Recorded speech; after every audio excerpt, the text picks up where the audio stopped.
There was recently a proposal put up to dramatically decrease the amount of Terra Luna Classic burned every single day. Is this really such a bad thing? Okay, I feel like we really need to address this proposal because it's looking like this is going to pass. And so it's really important for us to understand what's going on here and the ramifications that could come from this. So let's dig into this. There's some nuanced details that are really important to understand. Let's get going. This is a parameter change proposal that'll increase the reward policy rate min to 0.5. Now that's some technical information. Let's dive down and actually explain what this means in easy terms. Okay, so right now it's important to understand that our thing is set to 0.1 currently, not 0.5. So this is increasing it by 5x.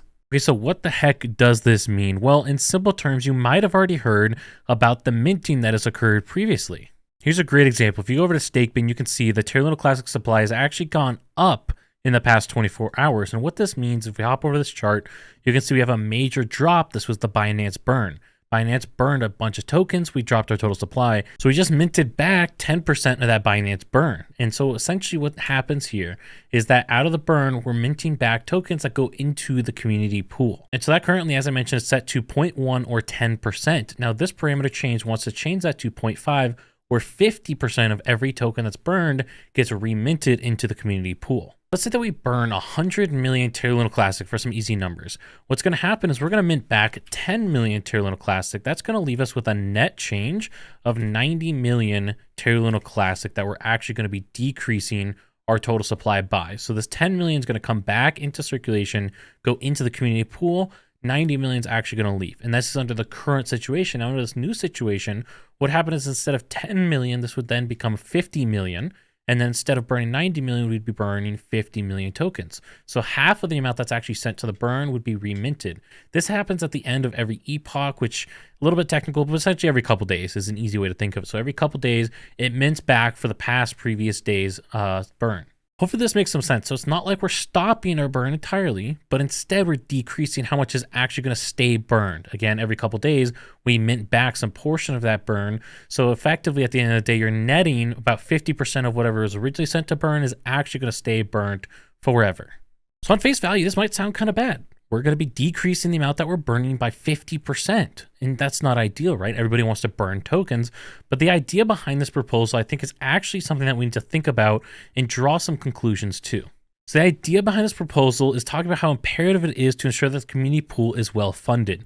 The community pool, for anyone who doesn't know, it funds the layer one, the infrastructure development. It funds the ecosystem development for dApps. So different games, DEXs, other types of utility. Casinos is one example that we're going to draw in a minute. Be sure to stay tuned for that. But there's a lot of these different examples of utilities that can come in that could actually burn more tokens. And so the idea here is that instead of burning some initially, we're going to set that aside to the community pool that then we could spend. So we could say, hey, you want to build a game, we're going to give you some of this token that was supposed to be burned. And instead of burning the token, since we're giving it to you, we want you to burn tokens in the future. And so over like a 2-3 year span, they might actually burn way more than what initially would have been burned. So right behind me is some burn information for TerraCasino.io. Now, to be clear, this is not an endorsement for them. This is not sponsored. This is not anything like that. I'm not directly supporting them right now. I'm just using this purely as an example. So they burned 9 million Terra Luna Classic. And they do have total commitments are just over 11 million Terra Luna Classic, as you can see right next to me.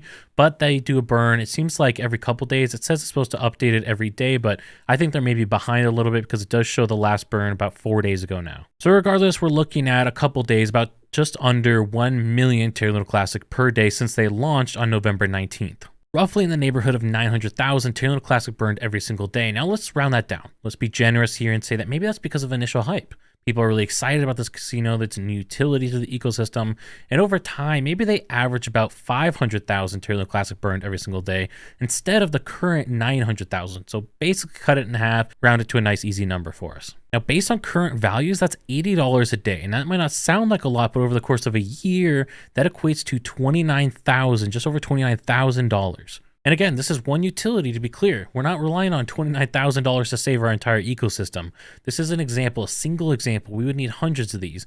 But this might cost, let's say, $10,000 to actually set up, Well, in a couple months, you're paying it back. Let's say we get really generous and say it's $60,000 for them to figure out the gambling license, set up the infrastructure, a bunch of different things. $60,000 being generous, that's a 2-year payback, 50% annual return as far as the burn that they could provide back into the ecosystem. Now, I would challenge you to go somewhere else where you could pretty easily end up with those kind of results of 50% annual return on the money invested. Again, instead of burning the initial amount, we invest it into these different projects. So we're getting dramatic returns for the ecosystem through this burn process. So we're getting dramatic value for the ecosystem by doing this delayed burn process where you invest the money initially instead of burning it up front. And so this provides insane value for the ecosystem because we're not burning the money up front. Instead, we're investing into things that are going to burn consistently over time. It's also important to understand that they're committing 0.2% of all bets to burn Terra Luna Classic. So this is not the entire amount that they're burning. This is a very small percentage of the amount of money that they're actually making that's being burned. What if we did, for example, from the community pool, we did loans? So essentially we give them a loan for $60,000. That way they can go ahead, build out their ecosystem, they build this up, and then they're able to burn the Terra Luna Classic. Well, in that example, we could have it so they have to set aside half of their revenue, which maybe they're making 3 or 4%. That's essentially looking at 10xing how fast we could get our payback. And so they'd have to set aside half their revenue in that situation to pay back the initial loan amount and then set some kind of burn up like a 0.2%, something small going on for the future. So they'd put that money back in the community pool that we originally gave them as a loan. Then we're also getting the burns going forward in the future. And so yes, we would be initially at a net loss because we're spending the money instead of initially burning it. But if we look over a time horizon of even just 2 years, it's hard to see a scenario where we don't make back that money and make back net benefit for the entire ecosystem here. And so yeah, it's not going to happen next week, but also even if we just burn everything, we're not getting to super low circulating supply next week anyways. What we need to do is invest that money into hundreds of these different platforms, because then as we get more utility in the ecosystem overall, each individual platform will be able to burn more as more volume comes into the ecosystem. As you guys can see by the data behind me, which I'm going to have linked in the description down below, burnandbuild.org, you guys can see very clearly we have just over 85,000 wallets that hold over 100,000 Terra Luna Classic. Now this is equivalent to roughly $15, $20, so this is why this threshold is so important. If anybody's actually invested in the ecosystem or involved, you should have more than $10 or $15 worth of Terra Luna Classic. So this is how many things have Terra Station wallets with over that amount. And the problem here is quite simple. Why would they want to bank a wallet? We have a lot of value that's on exchanges. Binance is a great example. Now, why would people who use Binance to buy and sell Terra Luna Classic want to have a Terra Station wallet? Well, right now it's just staking. There's not really another reason, but let's say we get the casino, we get a couple games, we get a couple dexes, we get some NFT platforms, a lot of NFT projects. There's a lot more reason for people to make a wallet, a native wallet that'll be involved in the ecosystem and actually do trades consistently, because they're going to buy an NFT, spend the tax revenue. They're going to bet on a casino, spend the tax revenue. And so we're essentially looking at a delayed gratification situation where we need to set aside the Terra Luna Classic initially for the long-term benefit here of these utilities. And I gave you a concrete example. We rounded it down by half of their current results to try and be generous to any counter arguments here. There's a lot of potential that we need to spend the money on instead of just simply burning it all away. And it's definitely good to have some burn because it helps rally the community, but burning everything just doesn't make sense. We need the funding to bring in this utility. If you guys want to learn more about some of this future utility, be sure to check out this video linked right up here. You could also get this mug on my website. It can be linked in the description down below. Catch y'all in the next one.